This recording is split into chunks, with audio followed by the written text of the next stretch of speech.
المدافع هو الذي ذهب إليه، المدافع هو الذي ارتكب المخالفة. إذا هذه مخالفة على مدافع داخل منطقة جزائه، لم تحتسب ركلة جزاء. بهذا الوضوح لم تحتسب ركلة جزاء، ولكن احتسبت مخالفة على المهاجم. ارتكب المخالفة بساقه بالجزء الأعلى من الساق. من الذي ارتكب المخالفة بوضوح؟ ركلة جزاء لم تحتسب للمغرب. طيب، حالة ثانية في نفس الشوط وفي نهاية الشوط الأول، وهنشوف مع بعض أيضا مخالفة. شوف مع بعض ركلة ثابتة وهناك سقوط للاعبين، انتهت باحتساب مخالفة في وسط الملعب واحتجاج كبير من لاعبي الفريق المغربي.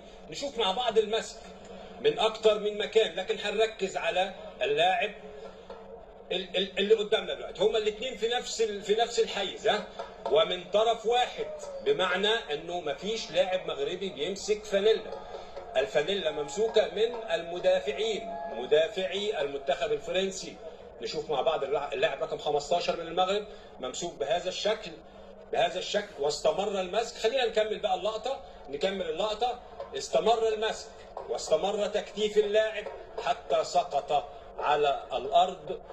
وشفنا في مباريات كثيرة في البطولة ركلات جزاء للمسك داخل منطقة الجزاء لم تم احتسابها. هنا لم يتدخل حكم الفار، لم تحتسب ركلة جزاء.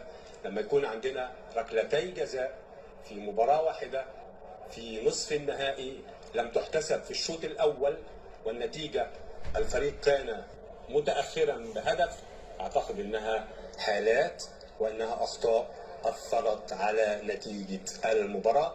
هارد لك للمغرب ونتمنى لهم التوفيق في المباريات القادمة.